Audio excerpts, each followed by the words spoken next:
Coach நிறைய பேசிகிட்டு இருக்கோம். ஸோ நிறைய பர்சனலாகவும் போச்சு, ப்ரொஃபஷனலாகவும் போச்சு. இப்போது உங்கள் ஏரியாவை பற்றி கொஞ்சம் கேட்கலாம் வரேன். ஏன்னா வந்து இப்போ உங்கள் அகாடமி எங்கே இருக்குது, ஸோ அந்த ஏரியாவில் வந்து ஸ்போர்ட்ஸ் டெவலப்மெண்ட் எப்படி இருக்குது? நம்ம வந்து தி கிங் மேக்கர் பாக்ஸிங் அகாடமின்னு சொல்லிட்டு ஷர்மாவில் வச்சுருக்கோம். தமிழ்நாடு போலீஸோட மெட்ஜாய் வந்து police boys club, P5 police boys club. So எங்களுக்கு ஃபுல் சப்போர்ட் பார்த்தீங்கன்னா P5 போலீஸ் ஸ்டேஷன். எல்லாரும் போலீஸ் வந்து ஒரு நெகட்டிவாகவே பார்ப்பாங்க. பட் என் கிளப்பில் வந்து பார்த்தோம்னா போலீஸ் வந்து எந்த அளவுக்கு வந்து கிரவுண்ட் ஒர்க் பண்ணுறாங்க, ஒரு ஸ்டூடெண்ட்டுக்கு எவ்வளோ சப்போர்ட் பண்ணுறாங்க, இந்த சொசைட்டியை வந்து வேற ஒரு ஆங்கிளில் வந்து அவங்க ஒரு கரெக்ஷன் பண்ணுறது வந்து என்னோட கிளப்பு போல் வந்து பார்த்தா தெரியும். நிறைய போலீஸ் கிளப் இருக்குது. ஸ்பெஷலாக என்னோட கிளப்பு வந்து P5 police boys club. So inspector ஏசிலாம் வந்து எந்த அளவுக்கு வந்து ஒரு ஃப்ரெண்ட்லியாக ஒரு ஸ்டூடெண்ட்டோட அவங்களோட எவ்வளோ இன்டெப்த்தாக வந்து அவங்க பழகுறாங்கிறது வந்து அங்கே பார்த்தா தெரியும். எதுக்கு அப்படின்னா அந்த நேம் வந்து ராங்காக இருக்க நேமை வந்து மாற்றணும், ஸ்டூடெண்ட் என்கேஜாக வச்சுக்கணும், இப்படின்றது வந்து தான் எங்களோட கிளப்போட நோக்கம். வேசார்படி சென்னை 39 ஷர்மாநகர் வேசார்படியில் வந்து நடக்குது. இதில் வந்து பார்த்தீங்கன்னா ஃபஸ்ட்டு எம்டி கிரவுண்டில் தான் ஒர்க் அவுட் பண்ணியிருந்தோம். ஃபஸ்ட்டு ஒரு இன்டர்நேஷனல் மெடல் வந்து சின்ன போய் சப்ஜூனில் அடிக்கும்போது எம்எல்ஏ பார்த்து எம்எல்ஏ ஃபண்ட் லோக்கல் ஆதிசேகர் அப்போ எம்எல்ஏ வந்தாங்க. இப்போ அவர் தான் இருக்காரு. அவருடைய எம்எல்ஏ ஃபண்ட்லேருந்து எங்களுக்கு ஒரு 25 lakhs உடனே அலாட் பண்ணி ரொம்ப ஸ்பீடாகவே அந்த ஒர்க் வந்து ரொம்ப ஸ்பீடாகவே பண்ணி எனக்கு அந்த பில்டிங் வந்து எனக்கு கொடுத்தாங்க. ஒரு இண்டோர் எனக்கு கிடச்சிது. ஸோ அந்த கடைக்கு இன்னும் நிறைய ஸ்டூடெண்ட் அங்கே கிரியேட் ஆரம்பிச்சாங்க. இப்போ நம்ம கிளப்பை பொறுத்து பார்த்தீங்கன்னா ஃபீஸ்ன்றதுல வந்து நாங்கள் பெரிய மேஜர், நானும் என்னோட ஃப்ரெண்டு நஜிபி வந்து அது மேஜராக நாங்கள் அதை பிளான் பண்ணுறது கிடையாது. என்ன ரீசன்னா பணன்றது வந்து இல்லைன்றதுனால யாரும் வராமல் இருக்கக்கூடாதுன்னு ஃபஸ்ட்டு நாங்கள் ஒரு கோல் வச்சுருக்கோம். ரெண்டாவது கோல் எப்படின்னா யார் வந்தாலுமே சொல்லித்தரமா இல்லை, ஸ்டூடெண்ட் பேஸ்டு. உண்மையாலுமே அந்த கேமில் லவ் இருக்கவனுக்கு மட்டும்தான் இந்த ஃப்ரீ சர்வீஸு எல்லாமே நாங்கள் அங்கே இந்த இதில் ஃபுல்லாக பண்ணுறோம். இப்போ கிட் இல்லை, ஷூ இல்லை, அதெல்லாம் எதுவுமே தேவையில்லை. எங்களுக்கு தேவையான விஷயம் என்னன்னா பாக்ஸிங் கற்றுக்கணும், அந்த ஆசை மட்டும் வந்தாலும் உள்ளே போதும். எங்களுக்கு ஒரு பெரிய சப்போர்ட் இருக்குது. எங்கள் டீம் சப்போர்ட் ஒன்று இருக்குது, போலீஸ் ஸ்டேஷனோட சப்போர்ட் இருக்குது. எங்கள் ஏதாவது ஷூ இல்லையா, உண்மையுமே கஷ்டப்படுறியா, ஸ்டேஷனில் ஒரே ஒரு ஃபோன் பண்ணால் போதும், ஷூ உண்மையுமே வந்துடும். ஸ்டேஷனில் இன்ஸ்பெக்டர் டேரக்டாக இன்ஸ்பெக்டர் ஏசிடி பேசுவார், சார் ஷூ இல்லை, ஓகே லோகு அப்படின்னு எனக்கு நினச்சிப்போம். உடனே வந்து வாங்கிக்கிடுவாங்க. இல்லை உடனே ஜிபேல கேஷ் வரும், நம்ப மாட்டேங்க சில விஷயம். வந்து ஒரு ஈவெண்ட் நடத்தணும் பசங்களாம், நாட் ஓன்லி பாக்ஸிங். இப்போ அந்த இடத்துல வந்து நாங்கள் பாக்ஸிங் நல்லா பண்ணாலுமே இப்போ அந்த ஷர்மாநகர் கிரவுண்டை அந்த ஏரியாவை நாங்கள் என்ன பண்ணோம், ஒரு என்கேஜாக வச்சுக்கிறதுக்கு எங்களால் முடிஞ்ச எல்லா ஆக்டிவிட்டியும் அங்கே பிளான் பண்ணியிருக்கோம். நாங்கள் ஒரு பொங்கல் செலிப்ரேஷன் வந்து சமத்துவ பொங்கலாக பண்ணுவோம். அன்றைக்குமே எல்லாருமே வருவாங்க. அப்புறமா வந்து பாக்ஸிங் இப்போ வந்து லாஸ்ட் மந்த் 2 months பிஃபோர் பெரிய லெவலில் ஈவெண்ட் ஒன்று நடந்து அந்த பெரிய என்கேஜாக அந்த ஏரியா வச்சோம். கிரிக்கெட் டோர்னமெண்ட்டை கண்டக்ட் பண்ணுவோம், ஃபுட்பால் கண்டக்ட் பண்ணுவோம். அந்த பாக்ஸிங்காக இருந்து இதை தாண்டி ஒரு என்கேஜாக ஸ்டூடெண்ட் வைக்கிறதுக்கான சில விஷயத்தை அங்கே பண்ணிட்டு இருக்கோம். எங்களுக்கு ஒரு ஃபீஸ் வேணும், காசு இல்லை, பணம் இல்லைன்ற ஒரு கேட்டகரிக்காக எதுவுமே வராமல் இருக்கணும். அந்த சுற்றுவட்டத்தில் யார் இருந்தாலுமே வந்து என்னோட கிங் மேக்கர் பாக்ஸிங் அகாடமிக்கு வந்து வரலான்னு I1 ஸ்போர்ட்ஸ் மூலிமா வந்து நான் வெல்கம் பண்ணுறேன். ஸோ கற்றுக்கணும் ஆசை இருந்தால் மட்டும் போதும், பணம் இல்லைன்னு சொல்லி யாரும் யோசிக்க வேணாம் அப்படின்றது இந்த டைம் நான் சொல்லிக்கிறேன். ஸ்போர்ட்ஸை பொறுத்த வரைக்கும் சென்னையில் எப்படி இருக்குது, சென்னை நாட் சென்னை தான் சென்னை பொறுத்த வரைக்கும் அப்படின்னு ஒரு கேட்டகரி இனி தான் எக்ஸ்டெண்ட் ஆயிருக்கு. சென்னைன்றது எங்கே வரைக்கும் போயிடுச்சு. பஸ் டே 1 சென்னைன்னு ஒன்று இருக்குது. அந்த டே 1 சென்னையில் நாங்கள்லாம் இருக்கோம். ஆப்ஷன் இருக்கிறது 50-50 தான். எல்லாம் 100% கிடைக்கல. 50% கிடைக்குது, 50% கிடைக்காமே போயிடுது. ஸோ சில கோச்சஸ் அந்த ஏரியாவில் கொஞ்சம் ஏக்கத்தோட அவங்க தோத்த அந்த ஃபீலிங்கு, நம்ம உருவாகாத இடத்துல ஒருத்தனை உருவாக்கணும், நம்மளோட ஏரியான்னு ஒரு விஷயத்த வந்து இந்த வகையில் மட்டும் போகணும். சில பேர் அதை தப்பாக போயிடக்கூடாது. ஏன்னா என்னோட ஏரியான்றது ஃபஸ்ட்டு ராங் வேர்டு, அந்த அப்படி கிடையவே கிடையாது. ஷர்மாநகரை தாண்டி நான் கொஞ்சம் போனேன், வேசார்படியை தாண்டி இப்போ நார்த் சென்னைன்றது வந்து எங்களுக்கு ஒரு என்னோட சக்திக்கு உட்பட்டவரை அந்த நார்த் சென்னையை ரொம்ப நான் யூஸ் பண்ண ஆரம்பிச்சிடுறேன். ஆனால் நார்த் சென்னையில் நம்ம ஒரு அம்பாஸ்டர் ஆகணும், ஒரு நல்ல பேர் எடுக்கணும், எல்லாருக்கும் ஒரு ஆசை இருக்கும்.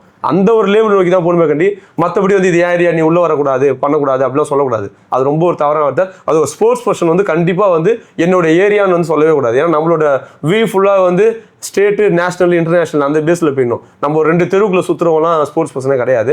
அந்த மென்டாலிட்டி ஃபஸ்ட்டு பசங்க மாற்றணும். அதுக்கப்புறம் வந்து சென்னையில் வந்து பார்த்தா எல்லா ஃபெசிலிட்டியுமே இருக்கக்கூடிய இடத்துல ஸ்போர்ட்ஸுக்கு வந்து ஸ்பெஷலாக நார்த் சென்னையில் வந்து இப்போ தான் இம்பாக்ட் நிறைய கிரியேட் ஆகி வந்துருக்கு. அது வரைக்கும் வெல்கம், பட் இன்னும் நிறைய வேணும். பசங்க எல்லாருக்குமே வந்து அந்த நாலேஜ் இல்லை. எல்லாருமே நீ என்ன பண்ணுறாங்க, கிரிக்கெட் மட்டும் தூக்கி கிரவுண்டு போயிட்டு அந்த என்டர்டைன்மெண்ட்டாக தான் பண்ணுறாங்களே கண்டி ஒரு கோலாக வந்து அது யாருமே பண்ணல. ஒரு என்டர்டைன்மெண்ட்டு அன்றைக்கி டே வந்து போகணும், ஃப்ரீ ஆகணும். இது சண்டே லீவ் என்ன பண்ணணும், கிரிக்கெட் பேட் எடுத்துன்னு போயிடுவோம், இல்லை ஒரு கேரம் போயிடும். அப்படி அந்த கேரமே வந்து எப்படி போகிறாங்க, ஃப்ரீயாக இருக்கணும் அப்படின்னு பண்ணுறாங்க. அது ப்ரொஃபஷனலாக கற்றுக்கணுன்ற நான் ப்ரொஃபஷனலாக கற்றுக்கிட்டா தான் இந்த 50 100 ஆகும். நம்ம ரகடான ஒரு ஏரியாவில் தான் எல்லாமே இருக்கும்னு நான் நினைக்கிறேன். அது ஒவ்வொரு வாட்டியும் பேச தெரியும்னா இங்கே இயற்கையாகவே எல்லாமே இருக்குது. என்னை பொறுத்த வரைக்கும் ஒரு நெஞ்சு தெரியும் இருக்குது. ஒரு கேமுக்கு தேவை என்னென்னா, இப்போ ரொம்ப என்ன மெட்ராஸ் ஸ்லாங்கில் சொல்லணும்னா மஞ்சா சோறு வந்து நெஞ்சில் ஜாஸ்தி. அதுதான் அது வந்து இந்த சென்னை பசங்களுக்கு இருக்குது. கிரவுண்டுக்கு வந்து ப்ரொஃபஷனலாக போகணும். ஒரு கிரவுண்டுக்கு கிரிக்கெட் விளையாட போறியா, கிரிக்கெட் ப்ரொஃபஷனலாக விளையாட கற்றுக்கோ.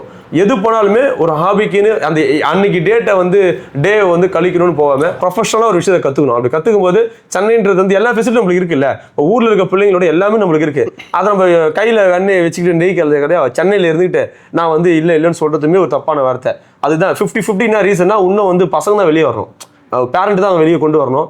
நம்மளை போல கொஞ்சம் சர்வீஸ் ஆக்டிவிட்டி இருக்கவங்களும் அதை கொஞ்சம் இறங்கி ஃபுல் பண்ணி ஒரு அற போராட்டம் நடத்துகிற மாதிரி வாங்கடா கேமுக்கு வாங்கடா அப்படின்ற மாதிரி சொல்லிட்டு வரணும். ட்ரக்குக்கு அகேன்ஸ்டாக வந்து குடிக்காதீங்கன்னு யாரும் சொல்லாமல், சிகரெட் பிடிக்காதீங்க, கஞ்சா அடிக்காதீங்க, பாக்கு போடாதீங்க அப்படின்ற ஒரு தாட்டை தாண்டி கேமுக்கு வாங்கன்னு சொல்லி எல்லாருமே. அவர் சொல்றாரு மஞ்சாசர் ஜாஸ்தியா இருக்கு அந்த ஏரியாக்குன்னா. அப்போ நீங்க எந்த அளவுக்கு சுத்திட்டு இருந்தீங்க அந்த டைம்ல? பாக்ஸிங் வந்து சின்ன வயசுலேயே கற்றுக்கிது அண்ணா மூலிமா, கவர்மெண்ட் ஸ்கூல்லேருந்து அதுமாரி அப்படி அண்ணன் மூலிமா நான் போனது. இப்போ என்னென்னா ஸ்கூல் விட்டால் நேராக வீட்டுக்கு வர மாட்டேன். இப்பயும் வர மாட்டான், வீட்டுக்கு வர மாட்டான் எப்பயுமே. அது விளையாட்டு புத்தி அதிகம் சரிங்களா. ஃப்ரெண்டு வீட்டுக்கு போயிட்டு அப்படி சுற்றின்னு 3 மணிக்கு ஸ்கூல் விட்டாங்கன்னா நான் வரதுக்கு 5 ஆகும். வீட்டுக்கு வருவேனா கேட்டால் வீட்டுக்கு வந்து பேக் தூக்கி போட்டு திரும்ப அப்படியே தெருவுக்கு போயிடுவேன். நான் ஓப்பனாக சொல்லுவேன், தெருவுக்கு போயிட்டு அங்கே போய் விளாண்டுருப்பேன் எல்லாரோடையும். திரும்ப 6 மணிக்கு டியூஷன் போயிட்டு சாப்பிட மாட்டேன். மதியானம் காலைல சாப்பிட மாட்டேன். எங்கள் அம்மா திரும்ப வந்து வாயிலே குத்தி ஊட்டி விடுவாங்க. ஸோ பாக்ஸிங் அம்மாட்ட இருந்தே வந்துருச்சு குத்தி. இப்போ எப்படி சேஞ்சஸ் ஆயிருக்கு இந்த நீங்கள் ஸ்போர்ட்ஸில் வந்ததுக்கப்புறம்? அதெல்லாம் மாறி இருக்கா? டிசிப்ளினாக இருக்கு? ஓரளவுக்கு மேலே வரும்போது எல்லாத்தையும் கற்றுக்கினேன். இந்த டைமுக்கு இது சாப்பிட்ணும், இது சாப்பிடக்கூடாது. இப்போ ப்ராக்டிஸ் முடித்தா கண்டிப்பாக இந்த ரெக்கவரிக்கு ஒரு ரெஸ்ட்டுன்னு ஒன்று தேவை. கண்டிப்பாக நம்ம ரெஸ்ட் எடுக்கணும். இந்த டைம் சாப்பிட்ணும், இந்த டைம் ஜூஸ் எடுக்கணும். இது எல்லாமே கொஞ்சம் கொஞ்சமாக கற்றுன்னு வந்துட்டுருக்கேன். கற்றுக்கினேன், இன்னும் கற்றுக்கணும். கற்றுக்க வேண்டியது நிறைய இருக்குல்ல நம்மளுக்கு. கண்டிப்பாக இன்னும் கற்றுன்னு தான் இருக்கேன். பாக்ஸிங் இல்லாமல் ஒரு ஸ்போர்ட்ஸ் உங்களுக்கு என்ன கொடுத்துருக்குன்னு நீங்கள் நினைக்கிறீங்க? ஆக்சுவலாக எனக்கு டைமிங்கிறது மட்டும் எனக்கு எப்பயுமே செட்டே ஆகாது. ஓப்பனாக சொல்லுவேன். இப்போ பாக்ஸிங்னா பாக்ஸிங்கில் ஒரு ஸ்போர்ட்ஸ்னால் கண்டிப்பாக அந்த பஞ்சுவாலிட்டின்னு ஒன்று இருக்கும்ல, அது அப்போ இருந்தது. இப்போது கொஞ்சம் அது கம்மியாயிடுச்சு. அது திரும்ப நான் வர வைக்கணுன்றது அது பண்ணிகிட்ருக்கேன். அடுத்து வர ஒரு ஸ்போர்ட்ஸ் பேஸ் யங் ஜென்ரேஷனுக்கு உங்கள் அட்வைஸ்னால் நீங்கள் எதை சொல்வீங்க? ஸ்போர்ட்ஸில் நிறைய பேர் வந்தால் நல்லாயிருக்குன்ற மாரி எனக்கு ஃபீல் ஆகுது. ஆனால் நிறைய பேர் வந்து உண்மையாக சொல்லணும்னா நேச்சுரலாகவே இருக்குது நம்ம பசங்கிட்ட. நேச்சுரலில் வந்து நேச்சுரலாகவே இருக்குது. அந்த ஏரியாவிலேருந்து கைடன்ஸ் இல்லாமல் நிறைய பேர் தவறாக போகிறாங்க. இப்போ அந்த ஆப்பர்ச்சுனிட்டி இருக்குது, யூஸ் பண்ணிக்க மாட்டேங்கிறாங்க. யூஸ் பண்ணிக்கிட்டால் பெட்டராக இருக்கும்னு நினைக்கிறீங்க? கண்டிப்பாக. ஸோ கோச் நீங்கள் என்ன அட்வைஸ் கொடுப்பீங்க? ஒரு வயசு பிள்ளைங்க எங்கே ஸ்பெண்ட் பண்ணோன்னா ஒன்று லைப்ரரி, ஒன்று கிரவுண்டு. இந்த 2 மட்டுமே வியூ வச்சுங்க. ஏன்னா பெருசாலாம் நம்ம பெரிய பேராகிராஃப் சொல்லாமல் 2 விஷயம். ஒன்று லைப்ரரிக்கு போ, லைப்ரரின்றது வீட்டில் ஒரு புக்கு கூட எடுத்துக்கோ, இல்லை கிரவுண்டுக்கு போயிட்டு ப்ரொஃபஷனலாக எது பண்ணாலும் யூஸ்ஃபுல்லாக இந்த 2 இடத்துல ஒரு ஸ்டூடெண்ட் ஸ்பெண்ட் பண்ணும்போது அவன் வாழ்க்கை வந்து கரெக்டாக போனது என்னோட வியூ. இந்த 2 இடத்துல டைம் ஸ்பெண்ட் பண்ணணும்னு சொல்லி எல்லாருக்குமே நான் கேட்டுக்கிறேன். ஒரு கோச்சாக ரொம்ப மனசு கஷ்டமாக இருக்குது. பசங்க இதை தாண்டி என்ன பண்ணுறாங்க, ஃபோனில் முழுகிறானுங்க. இதை தாண்டி பார்த்தீங்கன்னா ரொம்ப தேவையான பழக்க போயிடுறாங்க. இந்த சர்க்கிளில் நீங்கள் வரத்துக்கான விஷயத்தை பண்ணிக்கோங்க. அப்படி தனியாக அப்படி என்னால் அந்த சர்க்கிள் போக முடியல அப்படின்னா ஜஸ்ட் லைப்ரரியோ இல்லைன்னா ஒரு சின்ன ஒரு இண்டிவிஜுவல் கேம் வந்து எடுத்துக்கிட்டு இப்படி ஒரு 2 ட்ராக்ல இந்த 2 ட்ராக்ல மட்டும் பயணிச்சாங்கன்னா டெஃபினட்டாக ஒவ்வொருத்தரும் லைஃப்பில் சக்ஸஸ் ஆக முடியும். சூப்பர். நீங்கள் சொல்கிற அட்வைஸை பேரண்ட்ஸும் எடுத்துக்கணும், வந்து ஸ்டூடெண்ட்ஸு இல்லை எல்லாருமே அதை கேட்டுக்கணும்னு என்னோட ஒரு விஷயம். ராமாட்ட நீங்கள் இன்டர்வியூ எடுக்கிற மாதிரி. ஸோ நீங்கள் என்ன கொஸ்டின், ஒரு 2 கொஸ்டின்ஸ் எதாவது கேட்கணும்னா நீங்கள் கேட்கலாம். கேட்குற மாதிரி கேள்வி என் மனசில் இருக்குத. சரி ராம், இது என்ன மாதிரி இப்போ சரியா? ஸோ நீங்கள் ஆன்சர் பண்ணி தான் ஆகணும். இப்போ நானும் நஜீப் 2 பேரும் 2 கோச்சாக இருக்கோம். ஸோ எங்கள்கிட்ட உனக்கு பிடிக்காத விஷயம் எதுனா இருக்கா, இல்லை பிடிச்ச விஷயம் இருக்கா, இல்லை நாங்கள் எதனா மாற்றிக்கணும் ஆஸ் அ கோச்சாக இப்படி இருந்தால் நீ எதுனா எதிர்பார்க்க தந்தா உங்கள்கிட்ட ஒரு ஆன்சர் வந்து எல்லா ஸ்டூடெண்ட்டுக்காகவும் நாங்கள் சில விஷயம் அப்டேட் ஆகணும்ல. ஸோ என்னோட தவறுதல் எதனா இருக்கா, நாங்கள் ஒரு கோச்சாக உனக்கு இன்னும் உனக்கு என்ன பண்ணணும்னு ஆசைப்படுறியா அப்படின்றது எதனா ஒரு ஆன்சர் உன்ட்ட இருக்குது? அப்படி எனக்கு எதுவுமே எனக்கு பர்சனலாகவும் சரி எதுவுமே எனக்கு தெரியல. இவங்க 2 பேர் ஒத்துமையாக இருந்து நல்லா இருக்கு. பல உள்ள இருக்குங்க. இப்படியே இருந்தால் நல்லாயிருக்கும். இப்போது என் லைஃப்பில் மட்டும் இல்லாமல் எல்லா லைஃப்லேயும் போய் பர்சனலாகவும் சரி எல்லாத்துலேயும் இன்டர்ஃபியர் ஆகிறான். அது ஓகே, அது பிடிச்சிருக்கு. என் கிளப் வந்து 2 பேர், நானும் என் பெஸ்ட் ஃப்ரெண்டு. ஆக்சுவலாக லைஃப்பில் வந்து ஒருத்தர் லிஃப்ட் ஆகணும்னா இன்னொரு முக்கியமான விஷயம் நல்ல ஃப்ரெண்டு வச்சுக்கோங்க. ஏன்னா இங்கே 199 பேருக்கு அந்த ஃப்ரெண்ட்ஷிப் கிடைக்காது. பட் என் கிளப்பை பொறுத்த வரைக்கும் நாங்கள் மார்னிங் எழுந்திரிச்சிலேருந்து நைட்டு 10 மணி வரைக்கும் 2 பேரும் ஒன்றா தான் ட்ராவல் ஆகும். பிஸ்னஸ் வந்து எல்லாமே வந்து மோஸ்ட்லி நாங்கள் மெட்ஜாகி தான் இருப்போம். ஸோ எங்களோட சக்ஸஸ்க்கு ஒரு பெரிய காரணம் வந்து ஃப்ரெண்ட்ஷிப்பு. ஸோ நல்ல ஃப்ரெண்ட்ஷிப் வந்து வாழ்க்கையை வந்து உயர்த்தும். ஒரு யங்ஸ்டருக்கு பண்ண வேண்டிய அத்தியாயம்னா ஒரு பேரண்ட் போய் ஸ்கூலில் சேர்த்த பிறகு லைஃப்பில் எப்படி ஒரு ஸ்டடி கிடச்சி ஒரு கேம் கிடச்சதோ அடுத்தது அவனுக்கு முக்கியமாக கிடைக்க வேண்டியது ஒரு நல்ல ஃப்ரெண்டு. அது கிடச்சிச்சுன்னா லைஃப் சக்ஸஸ் ஆயிரும் என்னை பொறுத்த வரைக்குமே. 2வது கேள்வி வந்து என்னென்னா, அண்ணன் கூட பிறந்தவனுக்கு வந்து அவன் கல்யாணம் பண்ணுற விஷயத்துலேருந்து அவன் குழந்தைக்கு பேர் வைக்கிற விஷயத்து வரைக்குமே என்னோட ரோல் வந்து பெரிய ரோலாக இருந்தது. உங்கள் அண்ணனுக்கு இருந்த மாதிரி நான் வந்து உங்கள் லைஃப்பில் இன்டர்ஃபை ஆகி சில விஷயத்த என்னோட பார்வையில் எடுத்துகிட்டு போகணும்னு ஆசைப்பட்றேன். உனக்கு எப்படி இருக்கும்னு நினைக்கிறேன்? இப்போது அப்பா அம்மாவே வந்து என்ன சொல்கிறாங்களா, லோகட்டா சொல்கிறான், கேளு, அவங்க கூட போ, என்ன சொல்கிறதா அதை கேளு. சரி ஓகே நான் பண்ண மாட்டேன்னு சொல்லி பட்டுறேன். இப்போது லைஃப் ஃபுல்லாகவே இவர்கிட்ட தான் இருக்குது. இவர் என்ன சொல்கிறாரோ அதை தான் நான் கேட்டுட்ருக்கேன் இன்ன வரைக்குமே. இப்போ இவர் சொல்லி தான் இந்த ப்ரொஃபஷனல் பாக்ஸிங் நான் போட்டேன். ஃபஸ்ட்டு ஐடியாவே இல்லை எனக்கு. இவர் சொல்லி தான் நான் நுழைஞ்சேன். ஆனால் அது இந்த அளவுக்கு கொண்டு வந்திருக்கல. ஸோ இவர் சொல்கிறது நல்லா தான் இருக்குது. இன்னும் மேலே கொண்டு போகணும்னு நான் நினைக்கிறேன். கண்டிப்பாக நான் கேட்பேன். Okay, thank you, super. இது எனக்கு இல்லை, எங்கள் வீட்டில், உங்கள் வீட்டில் உங்களுக்கே தெரியும். ஸோ அவருக்கு எப்போ கல்யாணம் ஆகும்? நிறைய விஷயத்த தொலைச்சிட்டோம். நிறைய விஷயத்த நான் தொலைச்சிட்டேன் பர்சனலாக. எனக்காக நான் வாழலையோன்றது வந்து நிறைய டைம் ஃபீல் பண்ணியிருக்கேன். பட் இனிமேட் நான் வாழணும். அது நிறைய விஷயத்த பண்ணிட்டு இருக்கேன். இதே பாக்ஸிங் வந்து ஒரு லைஃப் ஒன்று கொடுத்துருக்கு. சமீப காலத்தில் வந்து எனக்குன்னு ஒரு லவ் அப்படின்னு ஒரு வாழ்க்கை வந்து ஆரம்பமாயிருக்கு. அதுவுமே இந்த பாக்ஸிங் தான் கொடுத்தது. இந்த பாக்ஸிங் வந்து என் லைஃப்பில் வந்து பிளட்டோட கலந்த ஒரு விஷயம். என் ஃப்ரெண்டு கொடுத்தது பாக்ஸிங்கு, எனக்கு இப்போ வரப்போகிற ஃபேமிலியை கொடுத்தது பாக்ஸிங்கு, எனக்கு இப்போ சுற்றி இருக்க வெல்விஷரு இன்க்ளூட் ராமு தம்பிங்க எல்லாமே கொடுத்தது பார்த்தீங்கன்னா 90% வந்து இந்த பாக்ஸிங் தான். இந்த பாக்ஸிங் விசுவாசமாக இருக்கணும். இந்த பாக்ஸிங் வந்து ரொம்ப உயிரோட்டமான ஒரு கேமு. இதுக்கு நான் உண்மையாக இருப்பேன். ஸோ அது எப்போ மேரேஜ் பண்ணுன்றது வந்து இந்த பாக்ஸிங்கே எங்களோட அண்டர்லைன் பண்ணிச்சு. ஸோ அதோட போக்கிலேயே நான் போயிட்டு இருக்கேன். ஸோ அதனால் கண்டிப்பாக மேரேஜ் பண்ணிப்பேன். ஸோ உங்களோட நல விரும்பி நிறைய பேர் இருக்காங்க. அவங்களுக்கு நீங்கள் நல்லா இருக்குன்னு யோசிக்கும் போது அந்த கொஸ்டின் வரும். கண்டிப்பாக அதை பரவாயில்ல. இது எல்லாமே இந்த நல விரும்பின்னு கொடுத்ததே வந்து இந்த பாக்ஸிங் தான். நான் எந்த இடத்துலலாம் தோத்தோம் அப்படின்னு பார்க்கும்போது இன்றைக்கி யாருமே காசு பணம் கொடுத்து வாங்க முடியாத ஒரு விஷயம் என்ன தெரியுமா? என்னை பற்றி பேரு புகழ். அதுதான் உண்மை. காசு பணம் நிறைய வச்சிருக்கவங்கள்ட்ட கூட இல்லாத ஒரு விஷயம் என்னன்னா பேரு புகழ். அது எங்கள்கிட்ட இருக்குன்னா அது கொடுத்து இந்த பாக்ஸிங். ஸோ கடைசி வரைக்கும் அந்த பாக்ஸிங்க்கு இந்த கேமுக்கு வந்து ஒரு உண்மையாக டெடிகேஷனாக இருந்துட்டு அந்த தலைக்கு மட்டும் அந்த எந்த ஒரு தலை வராமல் இருந்துட்டா போதும். அது அதனால் இந்த கேம் மேலே ஒரு பெரிய லவ். அடுத்த கொஸ்டின் கேளுங்க. அடுத்த கொஸ்டின். இப்போ சின்ன வயசுலேருந்தே நான் பார்த்துன்னு தான் இருக்கீங்க. இதில் என்கிட்ட பிடிச்சது பிடிக்காதது, நான் என்ன பண்ணால் உங்களுக்கு பிடிக்கும், அதெல்லாம் கொஞ்சம் சொன்னால் நல்லாயிருக்கும். டிஃபிகல்ட் அப்படிலாம் இல்லை. எது பண்ணாலுமே வந்து உன் மனசுக்கு பிடிச்சி எதுவுமே விஷயத்தையும் பண்ணு. இனிமேல் உன் விஷயத்துல வந்து யோசிக்காமல் மற்றவங்க இருந்து யோசி. நீ ராமா இருக்கத்தோட நான் ராமா இருக்கணும். லோகன் என்ன கேள்வி கேட்பாங்க, நீ ஒரு டைம் அப்பாவாக இருக்கணும். அப்பா ஏன் இப்படி கோவப்படுறாங்க அப்படின்னு புரிஞ்சு நடந்தாலே போதும். நீ வந்து ராமா இருந்து யோசிக்காமல் அப்பாவாக இருந்து யோசிக்கணும், அம்மாவாக இருந்து யோசிக்கணும், அண்ணனாக இருந்து யோசிக்கும் போது வந்து அதுக்கான ஆன்சர் நான் எதுவுமே ஒன்று கரெக்ஷன் பண்ண முடியாது, நீயே ஒன்று கரெக்ஷன் பண்ணிப்பேன்.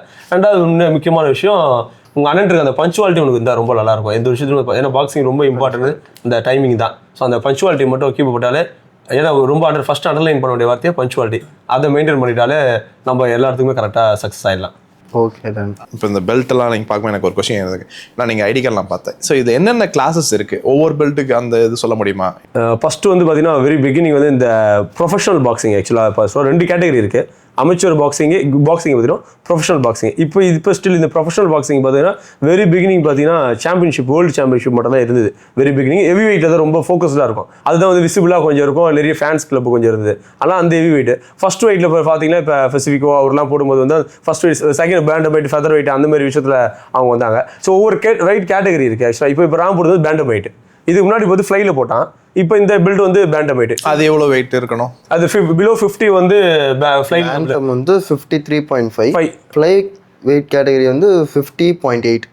இது இந்த மாதிரி. ஆமாம், இது அமைச்சரை பார்த்தீங்கன்னா வெயிட் கேட்டகரி 10, இப்போ வேர்ல்ட் சாம்பியன் 10 தான் வெயிட் எடுத்து வந்திருக்காங்க. இப்போ வந்து 50, 55, 60, 65 இந்த மாதிரி 90 வரைக்கும் அந்த வெயிட் கேட்டகரி போயிட்டு இருக்கும். இது அமைச்சர் வெயிட் கேட்டகரி. ஸோ ப்ரொஃபஷனலுக்கும் இதுக்கு வந்து வெயிட் கேட்டகரி மாறும். பட் அந்த கேட்டகரியில் ஃபைட் போட போகிறோம். ப்ரொஃபஷனல் பொறுத்தவரைக்கும் என்னென்ன பெல்ட் இருக்குது அப்படின்னு பார்த்தீங்கன்னா, ஃபர்ஸ்ட் நம்ம அமைச்சர் சொன்னால் ஒரு கிளியரிஃபிகேஷன் வந்து ப்ரொஃபஷனுக்கு வந்துடும். அமைச்சர் பொறுத்த வரைக்கும் டிஸ்ட்ரிக்ட், அதுக்கப்புறம் வந்து ஸ்டேட்டு, அதுக்கப்புறம் வந்து நேஷனல்.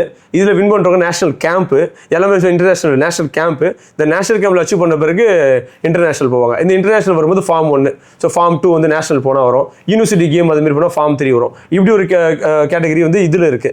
ப்ரொஃபஷனல் பொறுத்த வரைக்கும் இப்போ என்னன்னா, இந்த பெல்ட்டை தான் ஒரு அடையாளமாக, மெடல்ன்றது பெல்ட்டை தான் ஒரு அடையாளமாக வச்சுப்பாங்க. இப்போ ராம் போனது பார்த்தா ஃபஸ்ட்டு ஏஷியனில் கான்டினென்டல் டைட்டில் சாம்பியன்ஷிப்புக்காக போய் வின் பண்ணிட்டு வந்தது. இப்போ அதே ஏஷியனில் பார்த்தீங்கன்னா இப்போ கார்த்திக் சதீஷ் வந்து ஏஷியன் சில்வர் டைட்டில் வந்து வின் பண்ணார். ஸோ அது ஒரு டைட்டில் ஒரு கான்டினென்ட் இருக்குது. இப்போ இது வந்து பிஎஸ்பி வந்து நம்ம ஆஃப்ரிக்கன்ஸோட இருக்குது, ஸ்பெஷலாக டைசானியாவில் இப்போ போட்டது. இந்தமாரி வந்து பார்த்தீங்கன்னா இப்போ யூத்துக்குன்னு ஒரு பிலோ 22-21 ஏஜ் கீழே இருக்கவங்களுக்கு வந்து youth championship, youth professional boxing ஒரு தனி கேட்டகரி அவங்க எடுத்து வந்துருவாங்க. வேர்ல்டு சாம்பியன்ஷிப் வந்து ரொம்ப பெரிய விஷயம் பார்த்தா வேர்ல்டு சாம்பியன்ஷிப். இப்போ வந்து காமன்வெல்த் எடுத்து வந்திருக்காங்க. இப்போ வந்து கான்டினென்டல், அதுக்கப்புறம் வந்து டைட்டில் சில்வர், கோல்டு இந்த மாதிரி விஷயத்தை அவங்க எடுத்து வருது. அதுக்கப்புறமா பார்த்தா பெருசாக வந்து வேர்ல்டு சாம்பியன்ஷிப். ஸோ ப்ரொஃபஷனல் ரொம்ப பெரிய விஷயம் வந்து வேர்ல்டு சாம்பியன்ஷிப். இந்த வேர்ல்டு சாம்பியன்ஷிப்லாம் ஆடும்போது வந்து அது ஒரு லைஃப் ஸ்டைலே கொஞ்சம் மாறத்துக்கான வாய்ப்பு வந்து நிறைய விஷயங்கள் இருக்குது. தமிழ்நாட்டில் இல்லை, இந்தியா லெவலில் இன்டர்நேஷனல் நிறைய வந்து அவார்ட் ஃபங்க்ஷன் நடக்கும். முக்கியமாக வந்து மூவிஸ் தான் நிறைய நடக்கும். இங்கே ஃபிலிம்ஃபேர் வந்து பயங்கர ஃபேமஸ், சைமா அந்த மாதிரி நிறைய வந்துட்டு இருக்கு. ஸ்போர்ட்ஸுக்கு அந்த மாதிரி வந்து ஒரு நிறைய ப்ரைவேட் இது நடக்கலன்னு உங்களுக்கு ஏதாவது ஆதங்கம் இருக்கா? ரொம்ப பெரிய ஆதங்கம் இருக்குது. அதாவது சொல்ல முடியாது, ராமுக்குமே இருக்குது. இப்போ நாங்களும் ஒரு பர்சனல் ஒரு வித்தின் அவர் பிஃபோர் டிஸ்கஸ் பண்ணோம். இப்போ ஒரு கேம் போட்டு வின் பண்ணி ஒரு மெடல் வாங்குறோமா, அந்த மெடலுக்கு ஒரு மெடல் வரணும். எல்லாருக்குமே அது ஆசை. ஒரு சினிமாவில் போய் ஒரு டேரக்டரோ இல்லைன்னா வந்து சினிமா ஆக்டரோ வந்து அதில் வின் பண்ணி சக்ஸஸ் ஆயிடுறாங்க. சக்ஸஸ் ஆனதுக்கு ஒரு ப்ரைஸ் வரணும். இதுதான் வந்து அதுக்கான ஒரு அங்கீகாரம் இல்லையா? இப்போ ஸ்போர்ட்ஸுக்கு வந்து அது எங்களுக்கு கிடைக்கல. நிறைய இடத்துல போகும்போது ஒரு சின்ன ஒரு அவார்ட் ஃபங்க்ஷன் கூட கொடுக்கலாம். எங்கள் ஏரியாவில் கொடுத்தாங்க. அதாவது எங்களுக்கு ஒரு ஹாப்பி என்னன்னா, அவார்ட் ஃபங்க்ஷன் கொடுக்கல, ஒரு ஃபங்க்ஷனில் ஒரு அவார்டாக கொடுத்து ஒரு ஆனர் பண்ணாங்க. ஓகே, அது வரைக்கும் ஹேண்ட்ஸ் ஆஃப் எங்களுக்கு ஒரு சந்தோஷமான ஒரு விஷயம். பட் இருந்தாலும் ஒரு அவார்ட் ஃபங்க்ஷன் ஸ்பெசிஃபிக்காக இந்த கேம்லாம் பண்ணவங்களுக்கு மெடல் அடித்தவங்களை வந்து ஜஸ்ட் கூப்பிட்டு பெரிய கேஷ் அவார்டோ எதுவுமே தரணும். சின்னதாக ஒரு மொமெண்டோவோ ஒரு சின்ன ஒரு கிளாப்போ ஒரு சால்வியை போடும்போது அவங்கள மதிக்கக்கூடியதாக இருக்கும்னு எதிர்பார்க்குறோம். இது வந்து நான் ஒரு ஏக்கம் இருக்கும்ல, அவனுக்கு இருக்க இல்லையா, கோச்சாக ஸ்டூடெண்ட் கிடைச்சா நல்லா இருக்கும், இவ்வளோ பெரிய விஷயம் பண்ண எனக்கு இருக்கு. நானும் மனுஷன் தானே, ஒரு பாராட்டு வந்து வேணும்னு ஆசை இருக்கும்ல. ஒரு ஆசை கோச்சா எனக்கும் அது கிடைச்சா எவ்வளோ சந்தோஷமா இருக்கும். இது ஒரு தனியாக ஸ்போர்ட்ஸ்னு ஒரு கேட்டகரி எடுத்து வந்தால் அது வரவேற்கக்கூடிய விஷயமா இருக்கும்னு நான் நினைக்கிறேன். அதை ஓகே ராம், நீங்கள் என்ன நினைக்கிறீங்க? உங்கள் கோச் அவங்களோட ஆதங்கத்தை சொல்லிட்டாங்க. ஸோ உங்களுக்கு எந்த மாதிரி அந்த மாதிரி ஆதங்கம் எப்படி இருக்குது? நானும் நிறைய வாட்டி ஃபீல் பண்ணியிருக்கேன். இந்த பெல்ட்டெல்லாம் அடிக்கும் போது அவ்வளோலாம் ரெகனைஸ் ஆனால் எங்கள் ஏரியாவில் இந்த நார்த் சென்னையில் வந்து எனக்கு இந்த அப்போ தான் கரெக்டாக கிறிஸ்மஸ் பொங்கல் அப்போல்லாம் எனக்கு ஒரு சின்னதாக ஒரு ஃபங்க்ஷன் மாரி நடத்தி ஒரு சின்னதாக ஒரு கேஷ் அவார்ட் கொடுத்தாங்க, ஒரு அவார்டு மாதிரி கொடுத்தாங்க. ரொம்ப ஹாப்பியாக இருந்தது. மாரி அவார்ட் ஃபங்க்ஷன் மாரி நடத்தி நானும் நிறைய வாட்டி யோசிச்சிருக்கேன், நம்மளுக்கு ஏன் நம்மளும் WBCலேருந்து தானே அடிச்சுட்டு வந்திருக்கோம், நம்மளுக்கு ஏன் இதுமாரி ஒரு ஸ்போர்ட்ஸ்லேருந்து ஏன் அதுமாரி ஒரு அவார்ட் ஃபங்க்ஷன் நடத்த மாட்டுறாங்க அப்படின்ற மாரி நிறைய வாட்டி ஃபீல் பண்ணியிருக்கேன். அது கொடுத்தா இன்னும் நல்லாயிருக்கும். இந்த ஒரு இதில் வந்து நீங்கள் இவ்வளோ சொன்னால் நான் ஒன்று சொல்லி விரும்புகிறேன். ஸோ இது எல்லாருக்குமே சேர்த்து தான், மக்களுக்கும் சரி. ஸோ வர பிப்ரவரி ஐவன் ஸ்போர்ட்ஸ் சார்பாக ஐவன் க்ரௌன் ஆஃப் ஸ்போர்ட்ஸ் ஒரு அவார்ட் ஃபங்க்ஷன் நடத்த போகிறோம் சென்னையில். சூப்பர். ஸோ இது ஒன்லி ஃபார் ஸ்போர்ட்ஸ். ஸோ இது வந்து பெஸ்ட் ஆஃப் பெஸ்ட்டும் கிடையாது. தமிழ்நாட்டிலேருந்து நேஷனல் போனவங்க, ஸ்டேட் போனவங்க, இல்லை இண்டிவிஜுவலாக யாரை சாதிச்சிருந்தாலும் அவங்களும் அப்ளை பண்ணலாம். இல்லை ஜூரிஸ் இருக்காங்க, அவங்க செலக்ட் பண்ணுவாங்க. ஸோ யாராக இருந்தாலும் அப்ளை பண்ணலாம். ஸோ அவங்களான ரெகக்னேஷன் அங்கே கிடைக்கும். Nice, super. ஸோ கண்டிப்பாக நீங்களும் வந்து பார்ட்டிசிபேட் பண்ணணும். கண்டிப்பாக இருப்போம். இப்போ ஒரு ஃபங்க்ஷன் நம்மளுக்கு நடக்கும்போது அந்த இதில் வந்து வாங்க வருமோ இல்லையோ ஃபஸ்ட்டு பார்க்க வரணும். அதுக்கு வந்து வாங்க வரதுக்கான விஷயம் கிடைக்கும். கண்டிப்பாக நான் எங்களோட இது இருக்கும். இது பெரிய விஷயம். ரொம்ப தேங்க்ஸ் இது டைமில். ஸோ எங்களோட சின்ன மரியாதை உங்களுக்கு எங்கள் இதில் வந்து ரீல் போட்டிருந்தாரு. ஸோ எங்களோட ஆங்கர் மிஸ்டர் சக்தி தான் உங்களுக்கு வந்து அந்த மரியாதை பண்ண போகிறார். சக்தி வாங்க. Thank you bro. நன்றி.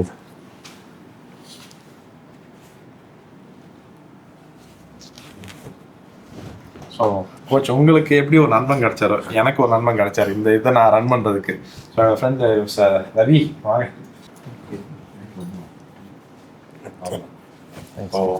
So he is my friend. ரொம்ப நன்றி. தேங்க்யூ.